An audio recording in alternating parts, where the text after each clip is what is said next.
Hello, everyone, and welcome to Feminism Now, the podcast from the National Organization for Women. I'm senior producer Bethany Berkshire.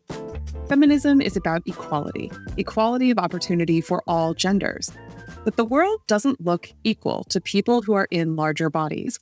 People in larger bodies, which medical experts describe as people with overweight or people with obesity, face persistent stigma. They make less money and get fewer promotions. And that's before they have to face all the people constantly telling them to lose weight. And according to the Centers for Disease Control and Prevention, by body mass index, 42% of the people in the United States have obesity, and a further 30% are overweight. That's most of the people in this country. Is it really uplifting women if we can't uplift women of every size? Today, NOW's National President Christian F. Nunez speaks with Tigris Osborne, the Executive Director of the National Association to Advance Fat Acceptance, about bodies and how body acceptance and feminism go together. And while we're here, we would love to hear your thoughts. How do you feel about your body as a feminist? Contact us at feminismnow@now.org. And now, let's get to the interview. Hello, everyone. I'm Christian F. Nunez, the National President of the National Organization for Women. We are here this season 3, to uplift women. And women come in all shapes and sizes, and I think it is so important that we are having this conversation. And that is why I'm so thrilled today to be here with the Executive Director of the National Association to Advance Fat Acceptance, Tigris Osborne. Hi, thanks for having me. Yes, Tigris, thank you so much for joining the show. I'm so excited to have this opportunity to talk more and explore more of the work that you're doing, because I think it's so important to really talk about size acceptance and also just really to talk about and just address the importance of stigma that comes with body and fat acceptance. And so let's just get into this conversation. I wanted to start off by just the words that your organization uses and that people use when we talk about acceptance. You're the director of the National Association to Advance Fat Acceptance. But many times when people hear that word fat, it brings so many uncomfortable feelings for people. And we often hear about terms overweight and obesity. And so what kinds of words would you and people at the NAAFA like to see us use, and why? Well, we certainly understand people's relationship with the word fat, especially if they've not yet encountered a fat acceptance or fat liberation space. But we also don't talk often enough about people's same reactions to words like overweight and obesity. We use the word fat and always have. NAFA's always had the word fat in our name. We use it because we believe it should be used as a neutral descriptor of people. It should be something we can say the same way that you say that you are a brunette, or that you are tall, or that you have blue eyes or brown eyes. Because it has not, we always want to acknowledge that even though we are trying to change the world by using it in this positive way, it can be challenging for folks to hear it and to use it because they've only heard it in traumatizing ways. And so what we hope we're doing is like being part of that change, where people can reclaim the word and feel very affirmed by it. We actually have deep concerns about the pathologization of fat.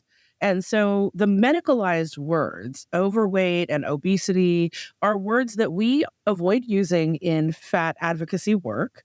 Folks will often be using that terminology because they think, well, I don't want to use an insult word like fat, and I don't want to use a euphemism like fluffy or big boned because those feel inaccurate or they feel silly to some people or whatever. And so people often think they're doing the most respectful thing by using one of the medical terms. But in fact, there are many, many people who find those terms to be slurs and who understand that even though it's the medical terminology, there's a lot of historic medical terminology that we don't use anymore because people think it's disrespectful.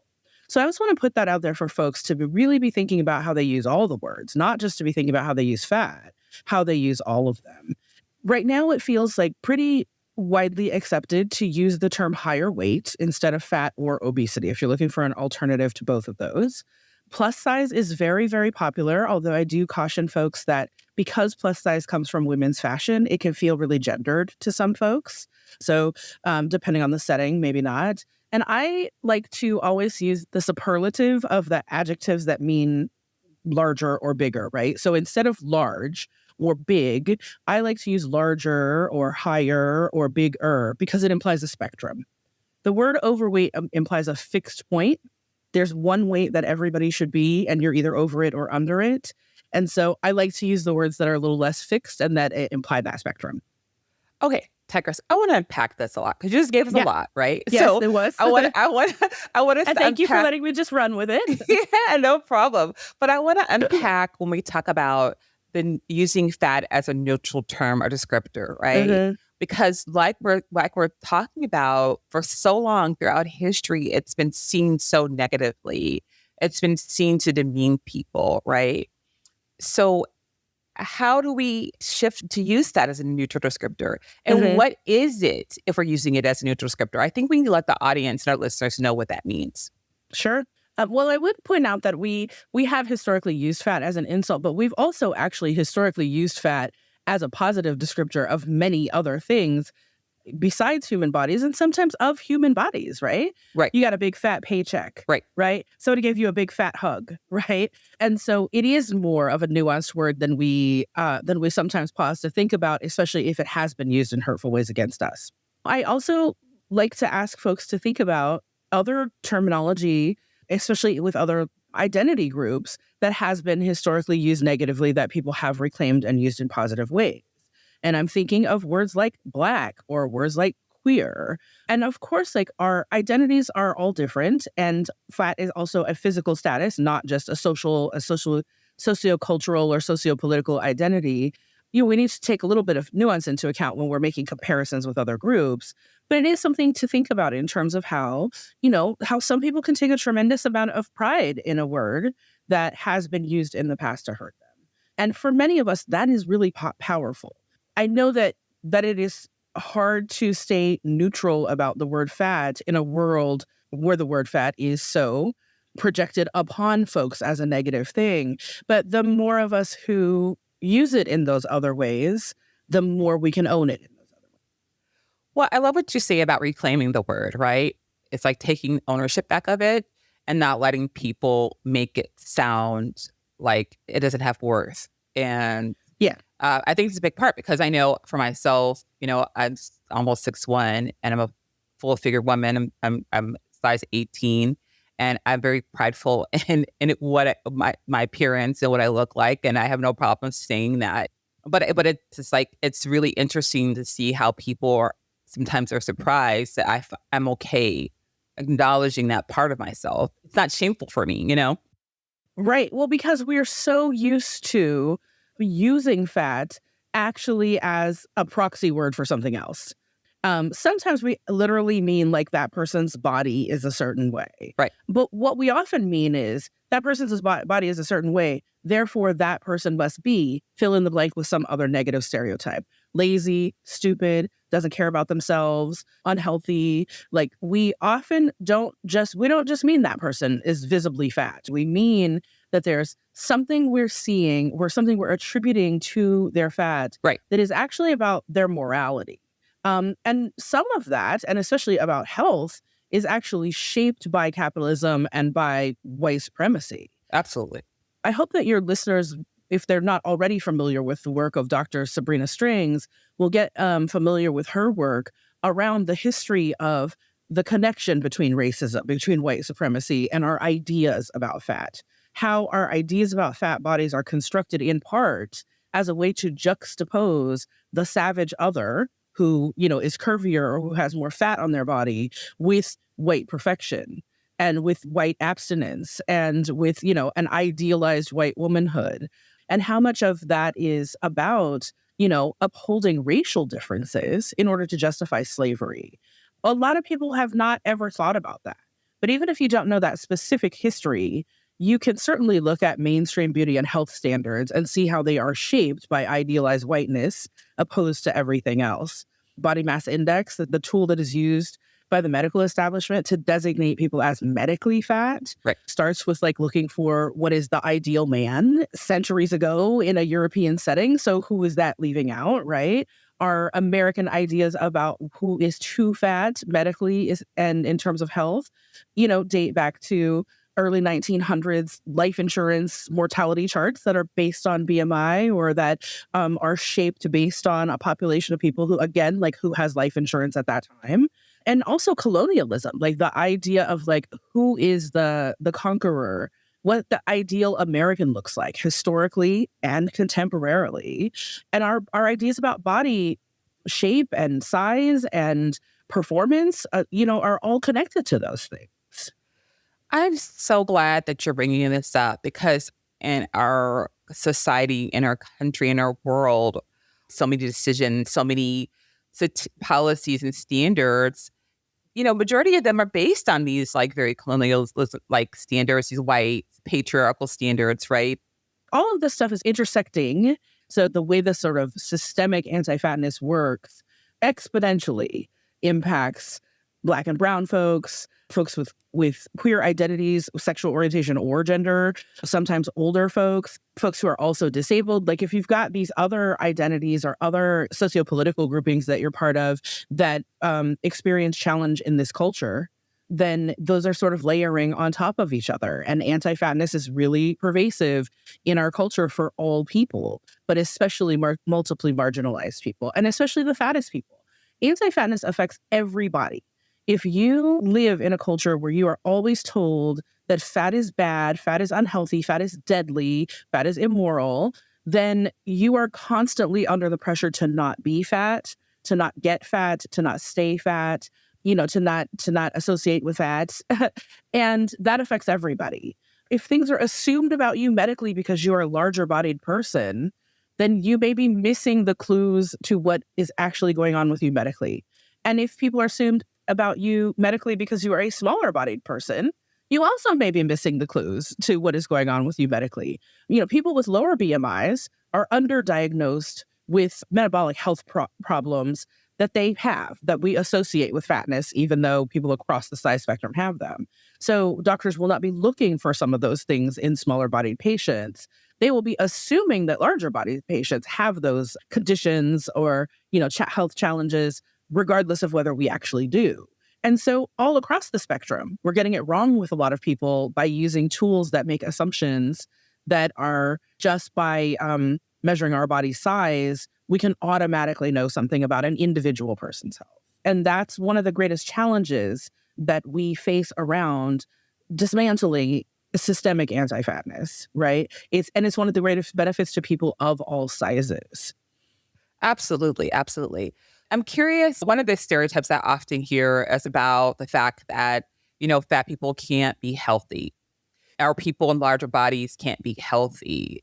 Can you talk about this stereotype, this misbelief, a little bit more, and a little bit more about where this comes from, and then how do we dismantle it? Sure. Cultural assumptions and ideas and understandings impact our medical establishment and vice versa, right? So we have a starting place for our medical understandings that comes from some cultural bias. And if we're always looking for how can we get rid of fat and how is fat unhealthy versus starting with more neutral questions like what does fat do and how does fat do things in the body, then we're likely to have a lot of medical research that keeps leaning into the idea that all fat people are unhealthy. And one of the things we don't think about often enough is how medical discrimination leads a lot of larger bodied people to medical avoidance. You've got higher percentages of larger bodies in Black and brown communities who already face a lot of medical barriers and medical discrimination. And then you have fat people avoiding healthcare because of the way that they are treated in the healthcare system. So then you measure fat people's health and you blame it all on their fat, and you don't consider any of those other factors. And you don't consider the socio-political factors around access to exercise, access to healthful foods, those kinds of things, right? So we're talking about those things a little bit more these days, and the medical establishment is even talking about them a little bit more. But again, like the idea that all fat people are sort of inherently have a medical condition is something that more people contest within the medical system than the media leads us to believe most of the time. One example of this is the fact that when the American Medical Association designated obesity a disease in the United States, they did that against the advice of their own internal committee who was looking at obesity and whether or not it's really a disease, and said, we don't think that it's actually an appropriate designation. And then the association did it anyway.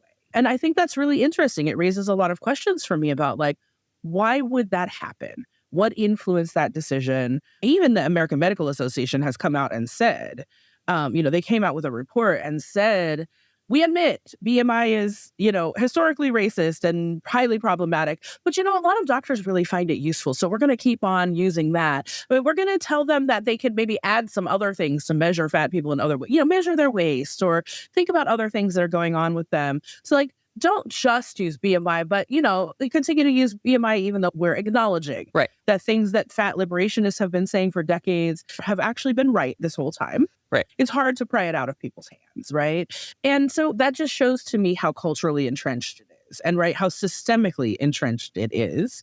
And so I just want to be clear, too, because I want to make sure, we're always thinking about how anti-fatness is connected with ableism and our fears of becoming disabled and how we think we can prevent disability and death by keeping the quote unquote perfect body. I do want to say there should not be stigma involved in having a medical designation, right? A medical condition. So the fact that my fat body is considered to be unhealthy is not inherently the problem, right? Like if there are actual connections between fat and health, I want to know about those things, right? Because I am a fat person and I want to know how it is affecting my health. What I don't want is for things to be assumed about my health if that's not what the science actually says.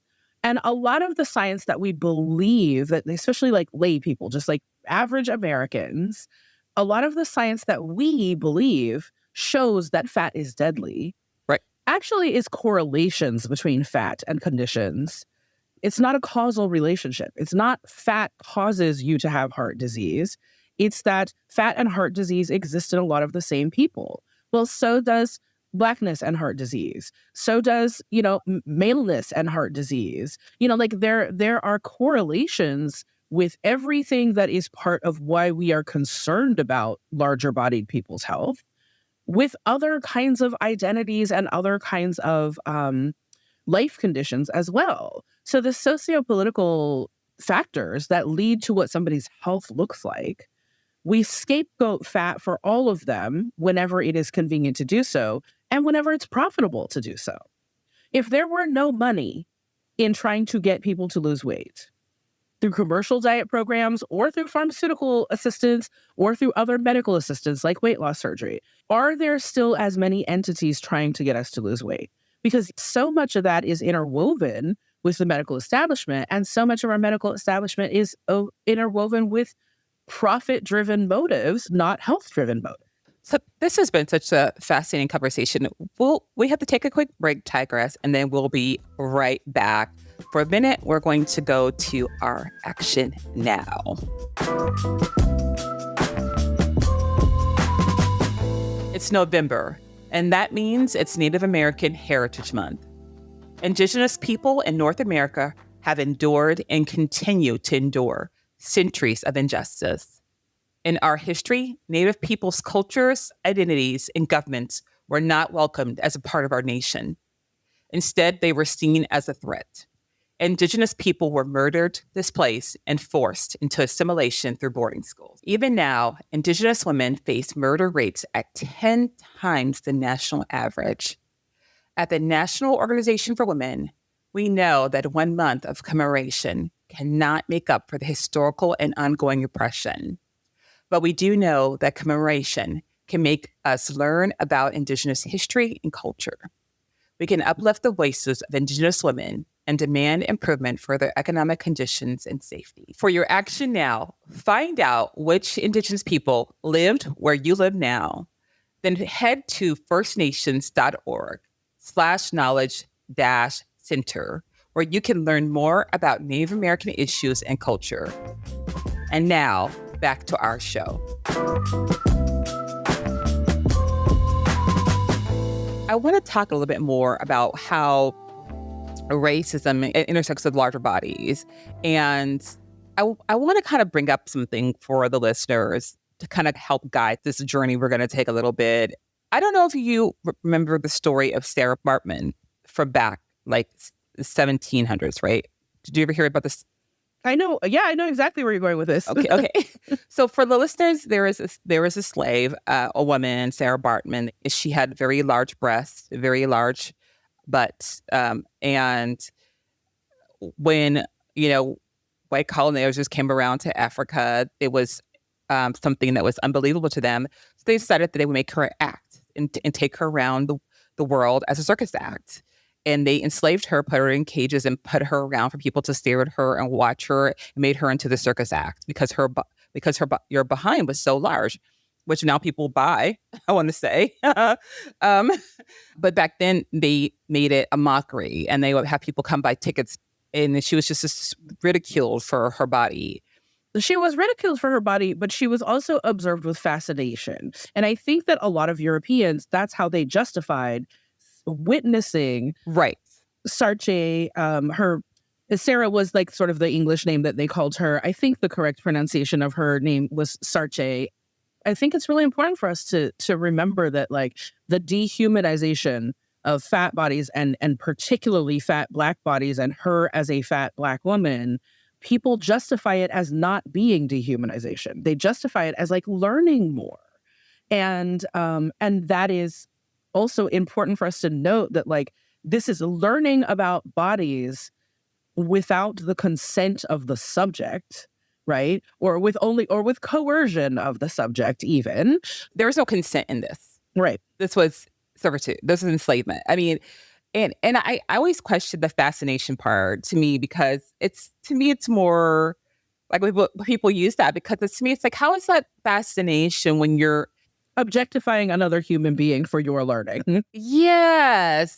Yeah. Yes. Yeah. That's not fascination, but we know this is kind of where we've started, right? Yeah. We know this is what's happened, but how do we now push forward? Well, I mean, at NAFA, we still use our historical name, which includes the word acceptance, but we operate in our work from a fat liberation framework. So the difference there being is like acceptance is the low bar. Like, just let us be, like, just accept the fact that fat people exist and just let us exist. Where, of course, liberation is the bar where we are existing, freely and within our rights and having, equitable and respectful treatment in the society and getting to live the lives that we dream for ourselves, regardless of what our body size is, right? And so there are all these different movements or labels for movements. Body positivity is the one that folks are most familiar with often. And body positivity is rooted in the work of fat liberationists, Black liberationists, Black women and femmes in the civil rights movement and the feminist movement, queer folks, disabled folks. Like, there's all this stuff that is at the roots of what body positivity is. But we kind of know body positivity as like what happened on Instagram and Tumblr in the sort of early 2010s. And that movement started as more radical and more about liberation in a communal way, like everyone's liberation. And then sort of whittled its way back down to looking like something a lot closer to mainstream health and beauty standards and a lot more based in people's individual feelings about their body. Do you feel positive about your own body? And any pursuit that you make that makes you feel positive about your own body is good because it's positive for you, even if it's part of these sort of like collectively oppressive frameworks, right? And so we don't really use the term body positivity in our work other than talking about that historical context. We hope you can feel positive about your body, but we understand that in a world where systemic discrimination is enacted upon your body because of your size, your color, your gender, whatever, that, being like, yay, bodies is aspirational, but not always possible. And so we identify as fat liberationists at NAFA. And personally, I identify as a fat liberationist because I think the framework there is about undoing systemic injustice. Yeah, that's just so great. And I know also one of the things you also do is part of doing the systemic injustice is working on passing legislation to make sure that, cities and places are not having size discrimination, and you recently just made sure that New York City banned size discrimination. We worked in coalition with a lot of folks, and we actually didn't initiate the law in New York City. And I want to make sure, credit where credit is due to the New York City councilors, first Brad Lander, and then ultimately Sean Abreu and all of their colleagues who supported the bill, and Lydia Green, who's a New York district leader who helped shape the bill, our friends at RWDSU and Retail Action, Great folks in the labor movement really working on, what size discrimination looks like in their industries, and our colleagues at FLAIR, the Fat Legal Rights and Advocacy Education Project, who help us make sure like the language of bills is the most effective. But yes, New York City passed this law, and it went into effect last November, right around this time of the year last year, to ban size discrimination in housing, public accommodation, and employment. So it's not the most comprehensive law in the world. There are still other areas we could protect people under the law. And we very much understand that everything that happens in the political system is not the only route to liberation. But we do believe on doing some within the system work around changing laws. So we work through our campaign for size freedom, which works with local organizers to try to support them if they initiate laws, and then to try to initiate laws in some places to get more of those laws on the books. That is awesome. And how can people get involved if they want to get involved with this campaign? The first step is to sign our petition at our website, NAAFA.org, NAAFA.org. And if you go to /size freedom, you'll find our size freedom petition and some more information about this if you want to do a little deeper dive into what some of the existing laws are and things like that. And if you sign the petition, not only does that, add to the collective show of support, it also helps us contact you if people in your geographic area start to work on a law. And so that is the best starting place. And then, of course, if there are local fat liberation groups near you, you can, just Google that or use fat liberation hashtag to start seeing places. We're working on collecting some resources to make it easier for people to find each other. But right now, you can go on Instagram, you can go on Google, you can go on TikTok and use some of those hashtags and start finding people who are local to you. Wonderful. So, Tigress, we're coming to an end. So I have one last question for you. Mm-hmm. So once again, our show, season 3, is about women uplifting women. So can you tell us how you feel your work uplifts women? Our work uplifts women by helping folks see that there's an alternative to the diet culture messaging that they have lived under their entire lives. That you don't have to wait for a different body in order to live the life that you want to be living now. That, of course, there are systemic barriers, but there are ways to get involved in help changing those. And there's an entire community of people who will support you in facing those systemic barriers. And we know that, women and femmes have done a lot of the leadership work of fat liberation. We're seeing more, folks with other trans identities and gender identities, and cisgender men. We're seeing more of those folks get involved. But it's women and femmes who've done a lot of the leadership work in this particular area.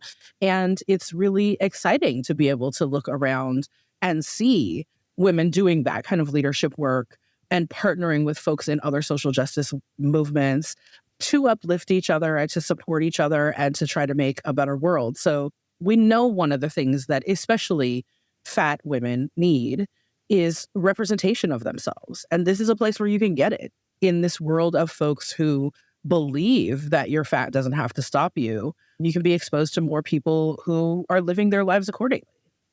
Wonderful. Thank you so much, Tigress. I appreciate all the work you're doing, your community, your coalition, the work you're doing for fat liberation, fat acceptance. This has been a great conversation. I'm so excited that you invited me. And I'm also, very appreciative of the work that Now is doing. So thank you. Absolutely. Thank you so much. Okay, listeners, you have heard it from Tigress Osborne. Thank you. Thank you so much for joining us on the podcast this week as we talk about the intersection of feminism and body size. If you liked it, we'd love it if you liked and subscribed to the show. You can also send us your thoughts and questions at feminismnow@now.org. Head to now.org to read up on Now's core issues and our approach to advancing women's equality. Together, we can make a difference. I'm Bethany Brookshire. Thanks for listening, and we'll see you soon.